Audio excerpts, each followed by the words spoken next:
Welcome to my first ever episode on the Advancedcraft server, a server where we are taking Minecraft onto the next level. By, for example, reaching the statistic limit in survival or doing crazy farms. Today we will focus a little bit on the other part of the sentence, that means crazy farms.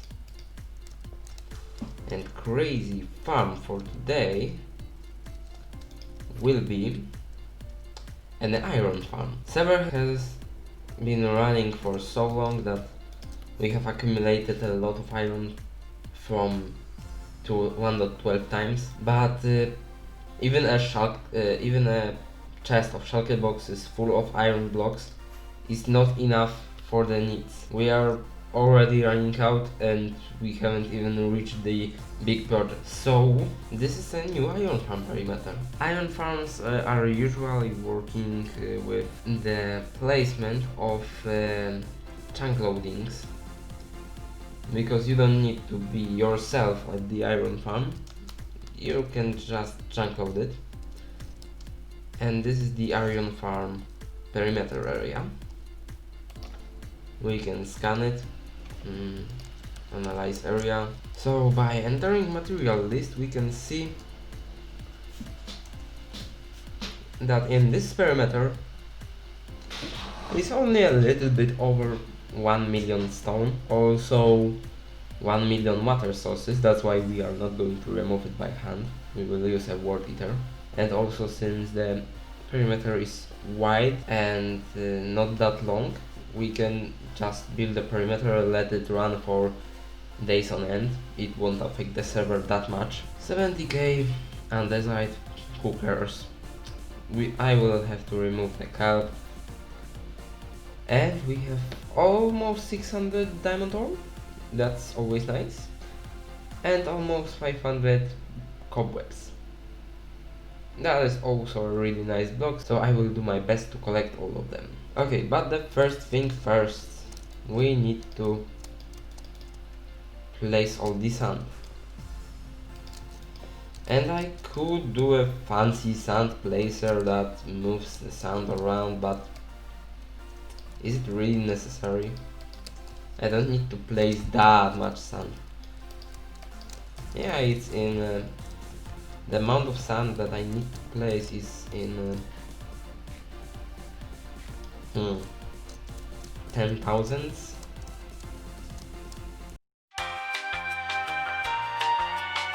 So in the end I decided to go for the sand wall building machine, at least for the outer layer. The inner layer I built up myself, as you can see on the sidebar. 100,000 sand used, that's nice. And I already cleared of water one of the side trenches and started clearing the main trenches, and the second side trench is also almost cleared of water. Yeah, but then the hard part would be to mine them all down and then building the word eater. I don't even know if it will be possible to be done in the expected time frame. I mean, maybe if like all members came together and work on it, maybe. But right now, when I'm working on this project alone, that's a little bit hard. Okay, so I decided to go for the... Oh, I have already said that. So as you can see, I have used almost 12,000 sponges. Yeah, that is pretty big amount. I don't think I have ever used anywhere more sponges than this. Maybe at my Guardian project.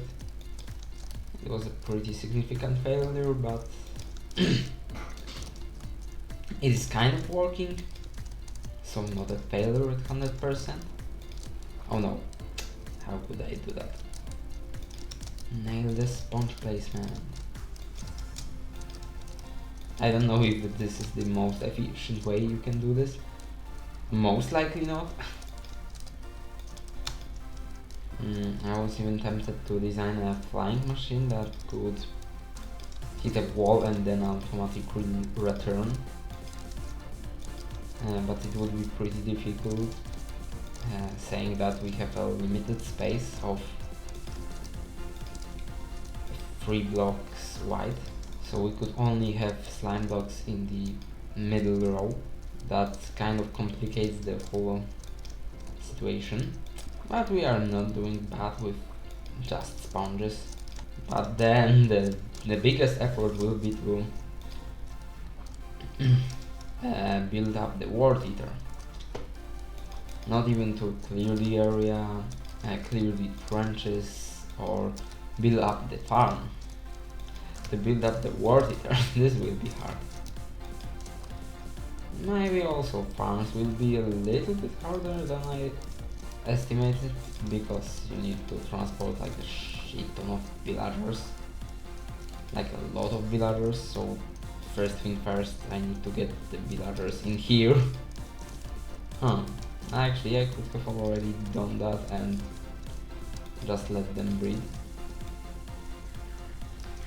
but I don't think it will be that big of a deal. I could transport them in here while the world eater is running. We should still have enough time, because I don't know if we have loaded. No, we have then. Oh, it's unloaded. Okay, whatever. Load somatic. Oh, okay, that's pretty laggy, causing all the villagers that are in here, and they are causing way too much lag that they should for a schematic. Ooh, so we have quite a bit of chambers. There are all the chambers of 3 villagers plus 1 pillager. Oh, that will be something to consider. This is not particularly easy thing to get. So we have 6 chambers per every floor, and we have 12 floors. And my first idea is to make those, at least one of those farms running. Wait, how are they deposited? Chunk then. Okay, there's 3 chunk distance between them. That's the thing that matters. So we could somehow manage to. I don't think it's directional. If it's directional, then we have a problem. But if it's not, we can do it easily. Okay. Oh, I haven't finished the calculations. So we have 6 times 3 times 6. Yes, per 37 entities per floor. And then we have 12 floors. Wow, that's kind of makes it a pretty laggy farm, to be honest with you. 37 entities per floor and 37. You have 37 times 12. That makes it. Yeah, why would we even bother to do anything if we have this?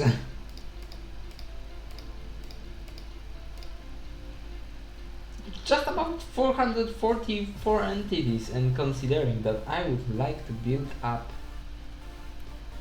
10 of these, we have 4,000, a little bit over 4,000 entities.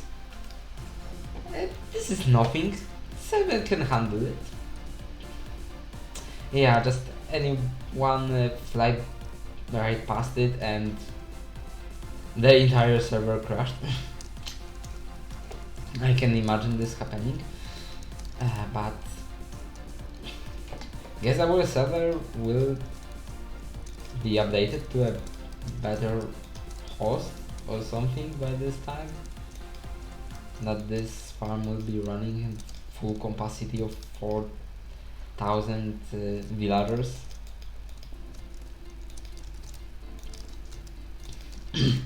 I think at least this will be the case. Of course it can turn out that I will be saving up my money for stuff. If you haven't checked out my tip and donation site, you don't actually know that I have changed my one of my goals on tip and donations to my new goal in life. So buying 3 Zoro swords. Why I would like to buy 3 Zoro swords for a little bit over $200? Because this swords actually can be used for training. So this is the only reason why I would like to buy 3 thick swords of Zoro. They are not even my favorite swords, so the only thing about that great about them is the fact that they can be used for training, and I kind of need that. We would like to see World sidebar mine wet sponge. Don't you agree?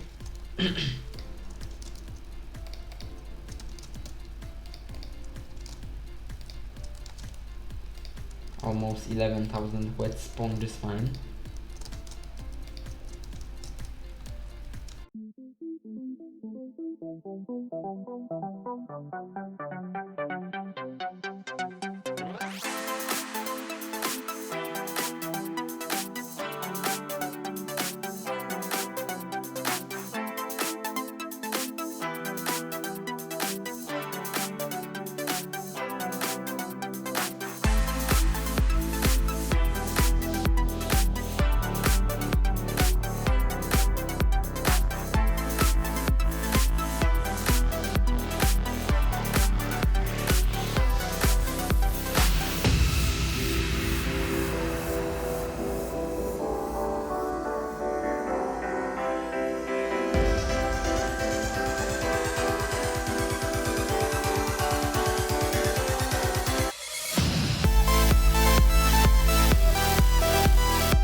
As of course one time lapse is not enough, we will have 2 more time lapses in this video.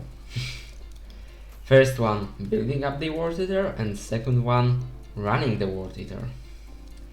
And I just set up my character flying, and I crashed onto the storage system. It's nice because I actually wanted to be in here. I need 5 stacks of gold blocks plus 56 and 4 ingots. Yes, 4 ingots. And 4 beacons to get jump boost and speed 2 while I'm building up the world eater. Okay, where are the beacons? Oh, we are running out of beacons. That is not that good. Oh, and we have less than 3 stacks of wither skeleton skulls. That might be a problem. I need to get this wither skeleton farm going. Oh, and I made this book with current projects. First we've got a thing that we are farming, design, and location. Hoglin farm, logical geek boy design. I think it's the best one to go. Yeah, I think it would be the best one to go. We will go for just this standard design, nothing crazy because it's only a temporary farm. 3 million hoglin farm is in the future, okay, not right now. 3 million hoglin farm is definitely a bigger project than 15 times wool farm. I already have a wool farm for white wool, but there are 15 more types of wool, and dyes are pretty hard to make, so making 15 of them is only logical solution for that. And using my design and entering west 2k.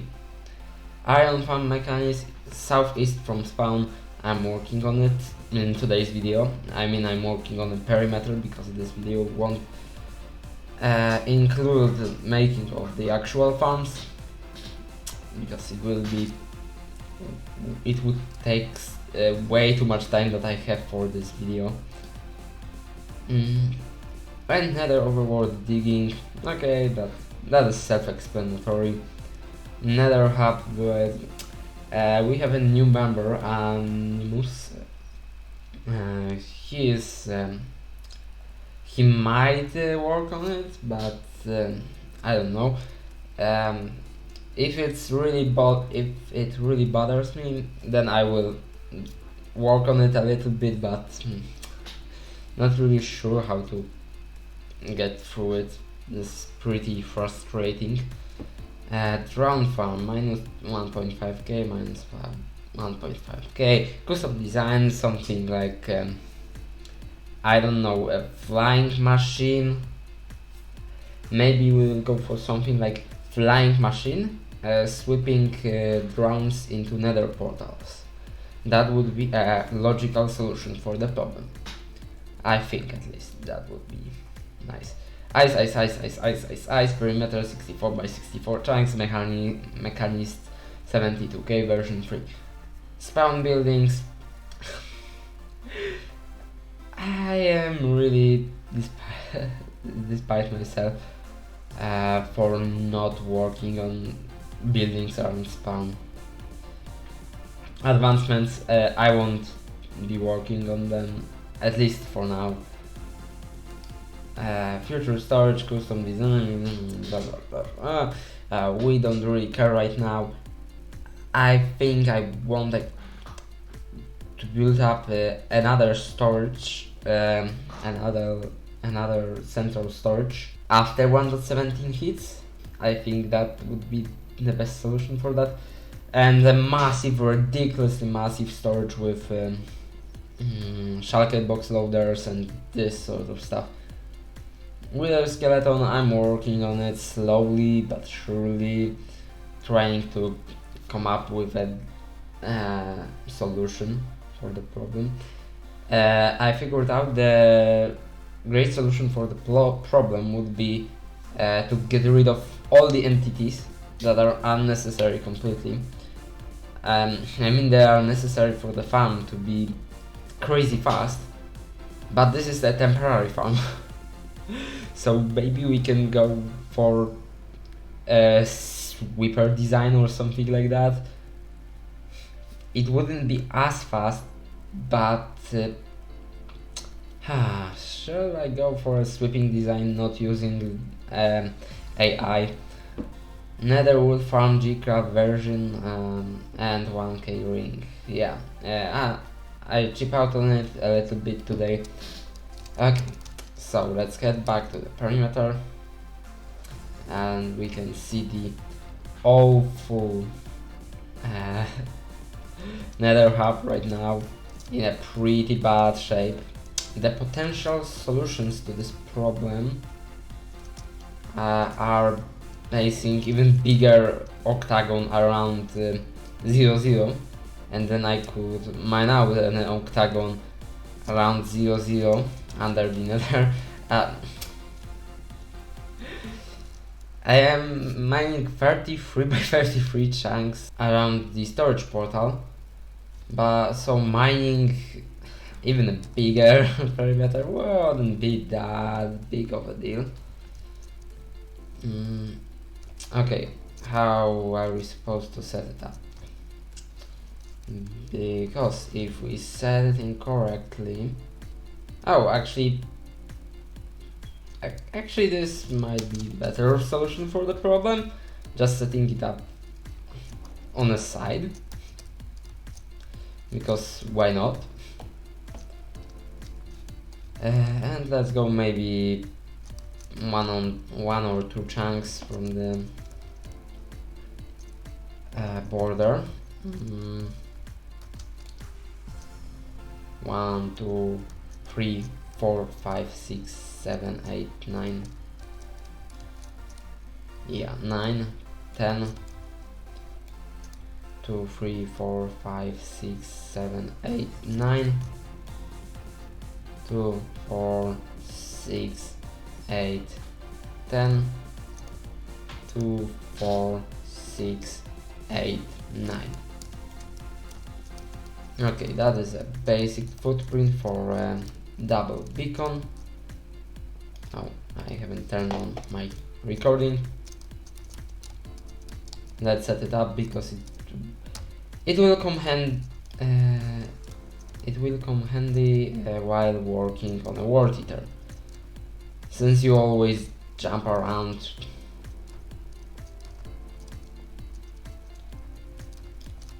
And moving on the slime blocks slows you down.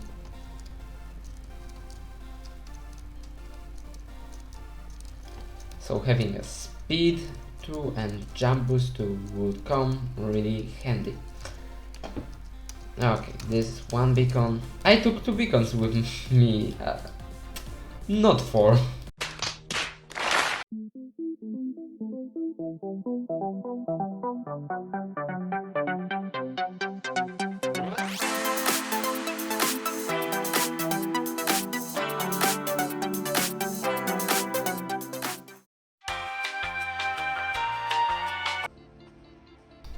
Oh my god, no way! It finally worked! Oh my god, no way. It's 11 PM. I've been working on it for past 30 hours. I can finally go to sleep. Yes, it works. Unless it crashes somehow. Then I'm but I think we are good, at least for now. Oh my god, let's check it on this side.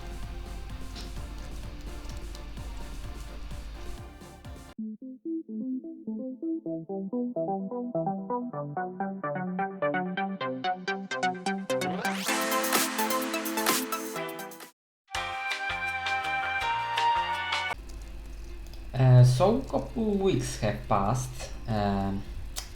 I finished running the World Eater.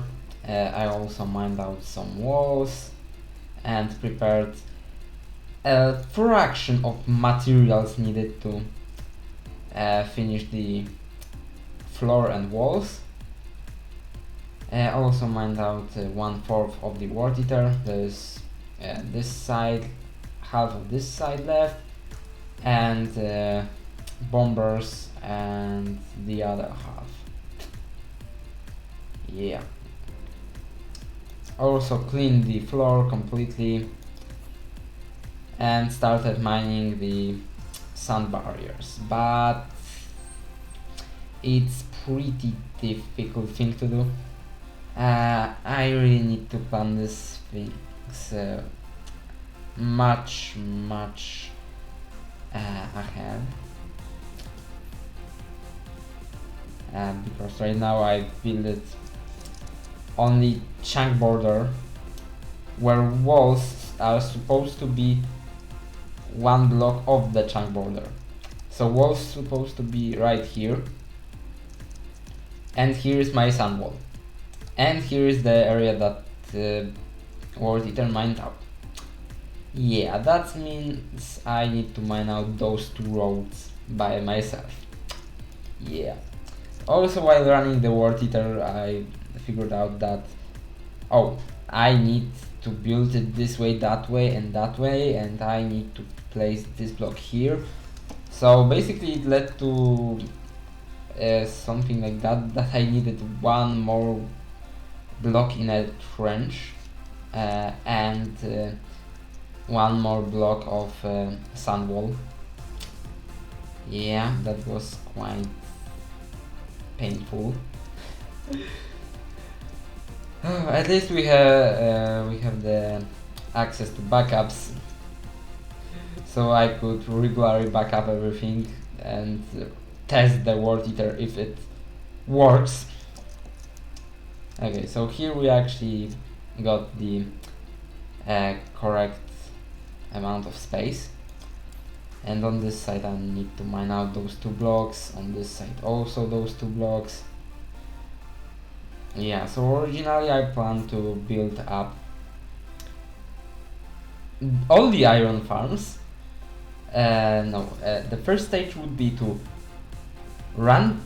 build the World Eater, run the World Eater, then finish all the walls and floor, and then build all of the farms. But I quickly realized that it's kind of impossible to do with just 1 person in 2 weeks. It's kind of impossible to do this sort of thing. So my plan for now is to release this episode 1 month after the last one, and release something in between. Most likely Decodinizer 9000, or I don't remember really. Okay. So maybe for this episode we can also go for this. Yeah. So we've got 6 different materials for the floor, and let's get 6 stacks. Should be. Can I fit 6 stacks? No, I can't fit 6 stacks. Let's say 3 stacks of each.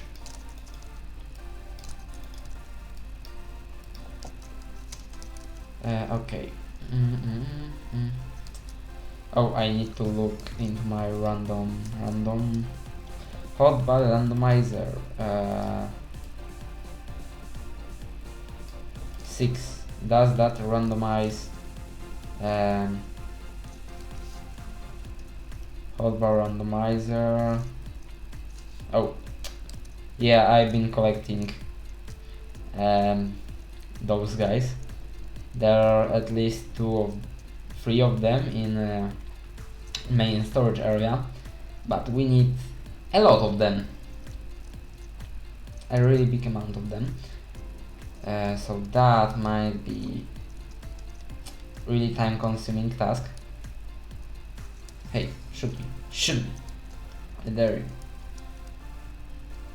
Oh no, he can still shoot me. No list, hotbar, quick hotbars, scroll through. Okay, if I put one of each. Okay, that should be one of each, and now I do player. It kind of doesn't work. And then put the whole was what? No. What was this? Oh, okay, this one. This is it. Yeah. Build it. No. Slime. Slimy boy. Slimy boy.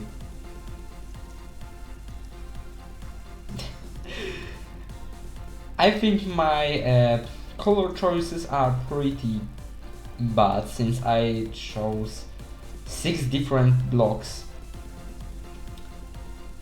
And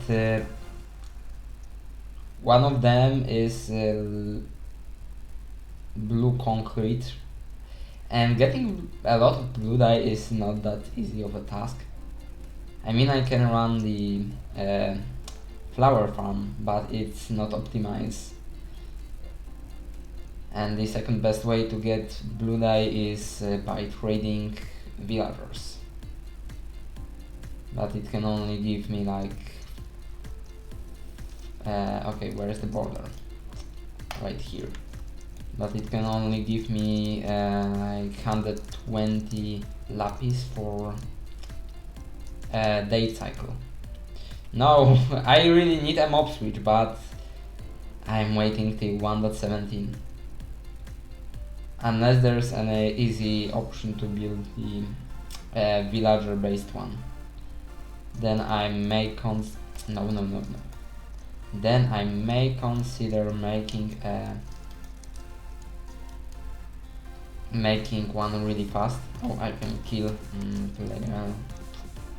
Rose.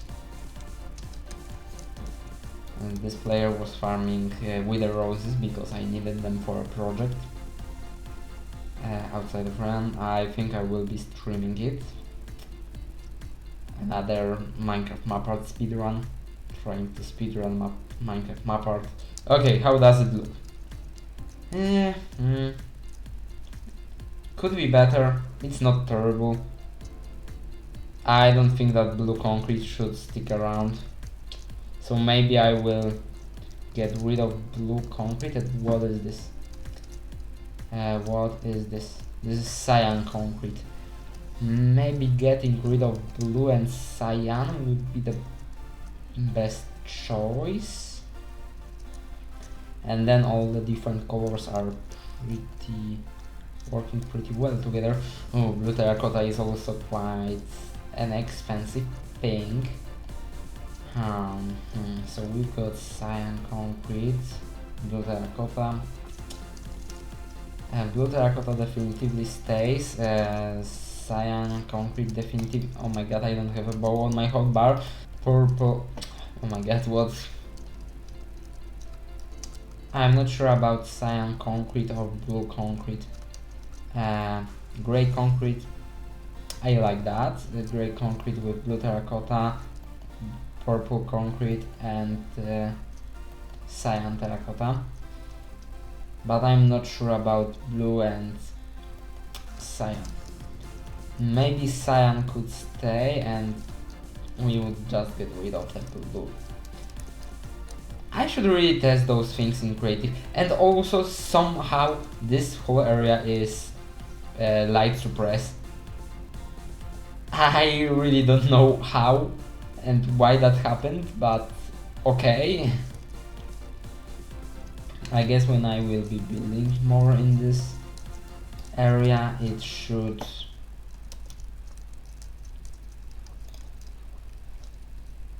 it should be normal.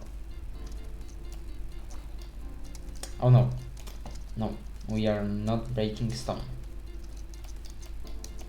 Oh no, this is getting the longest part in the video.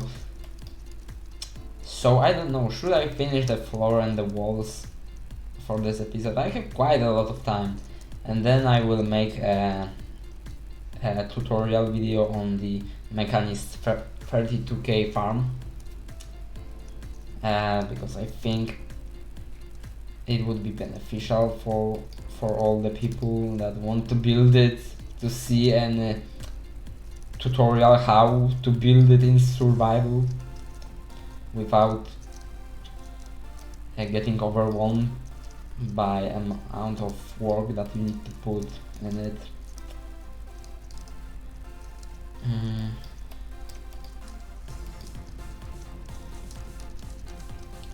And I also figured out that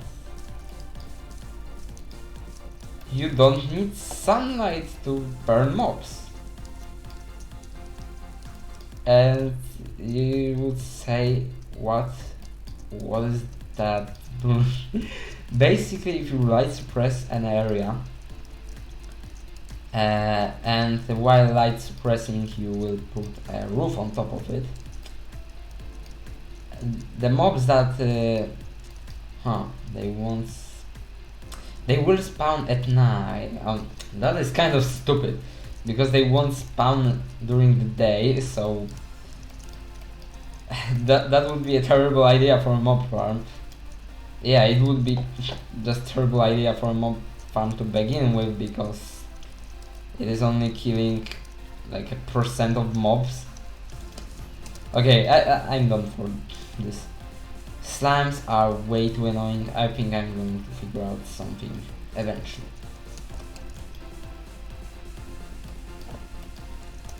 But I need a break from those projects, so I think I will record something small between, a little bit chill project. Yeah, I think it should be good for today's episode. So this will be the pattern for the walls and floor. Okay, there's one more thing that I wanted to show you, and this thing will be the bulk storage for iron. Because in case you didn't know, there is this long running Minecraft bug from like years and years, that if structure generates in bedrock, it can replace it. And this idea is mostly seen with mineshafts, because they can generate at any height and no problems whatsoever. So on 2v2t you can see a lot of mineshafts, even going to Y0, all the way to 1-0 bedrock. You have just constant bedrock floor to work with. And this is a really cool bug, and I don't know if it's been fixed in new versions, but I assume no, because this mineshaft was generated in 1.13 plus chunks. I think they are 1.14 or above. 1.14 or 1.15 or 16. So I don't think this bug was fixed. I also seen it being the case with mob spawners, but I haven't seen it once breaking Y0 bedrock, and imagine how cool that would be if you could just find a mineshaft with Y0 bedrock broken. Okay, so that's it for today's episode. If you want to see more, just see the playlist on the screen. I think I will put it there. Yeah, I think I will put it there. Check out this video editor's channel. He haven't uploaded in a while, unless the situation changed by the time this video is live. Check out my Twitter. Also, don't forget to join my Discord server if you want to be a part of Advancedcraft. Oh, and one more thing, I've installed voxel map. So if you want to be a part of Advancedcraft, just message me on Discord and I will verify whether or not you are eligible for that position. Take care, bye.